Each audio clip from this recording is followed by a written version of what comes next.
İcma layihələri öz fəaliyyətlərini daha geniş auditoriyaya necə çatdırır? İcma layihələri dedikdə mən düşünürəm ki, biz burada daha çox regionlara fokuslanırıq və regionlarda olan şəxslərin daha böyük auditoriya çıxışını təmin etmək üçün təklif edərdim ki, sosial mediaya daha çox fokuslansınlar. Hansı ki, bizdə ən son statistikaya əsasən Azərbaycanda 6 milyondan çox TikTok istifadəçisi var və bu çox böyük bir auditoriya və çox böyük bir imkan deməkdir.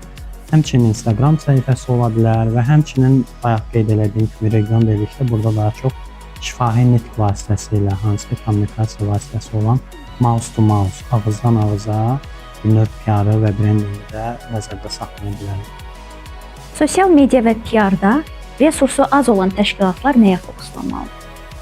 Resurs dedikdə bu çox belə geniş anlayışdır. Burada nəzərdə tutula bilər texniki resurs, maddi resurs, insan resursları.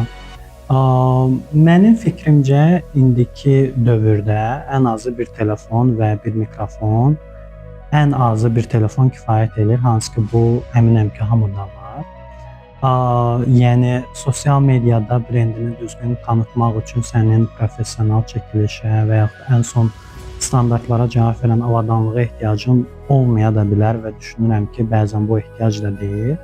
Sadəcə bir telefon və çatdırmaq istədiyin mesajı düzgün şəkildə çatdırmaq kifayət edir ki, sən öz brendini tanıda biləsən və çox böyük auditoriyalara çatdıra biləsən. Sosial mediada özümüzü düzgün təqdim etmək üçün nəyə diqqət etməliyik? Artıq trend dəyişib. Mən deyərdim ki, sosial mediada əvvəllər çox belə ağıllı danışan insanları dinləyərdilərsə, İndi demək olar ki, hamı ağıllanır və insanlar bir növ fərqli və maraqlı kontent axtarırlar və biraz humoristik kontent axtarırlar ki, mən kiminsə videosunu izləyəndə mən ondan həm öyrənim, həm də zövq alırlar elə şəkildə. Ona görə düşünürəm ki, biraz öz brendlərini humoristik şəkildə və trendləri, ən son trendləri izləyərək öz mesajlarını çatdırsalar, bu daha doğru olar. Həmçinin də müxtəlif alətlərdən istifadə edə bilərlər ki, öz çatdırmaq istədikləri mesaj daha dolğun olsun və mütləq ki də öz sosial mesajlarını sonda ötürməlidirlər qarşı auditoriyaya. Gənclər üçün şəxsi brend qurmaq nə demək? Mən gənclərə həmişə tövsiyə eləmişəm, nəinki gənclərə, hamıya tövsiyə eləmişəm ki, hər kəsin ixtisaslaşdığı və yaxşı bildiyi bir sahə var. Və hal-hazırda bu demək olar ki, hamı üçün vacib və tələb olunan bir məsələdir ki, sənin şəxsi brendingin olmalıdır. Bu sənin bir növ belə desək, sosial bir CV-dir, sosial bir tanıtımındır ki, səni onun vasitəsilə tanıyırlar.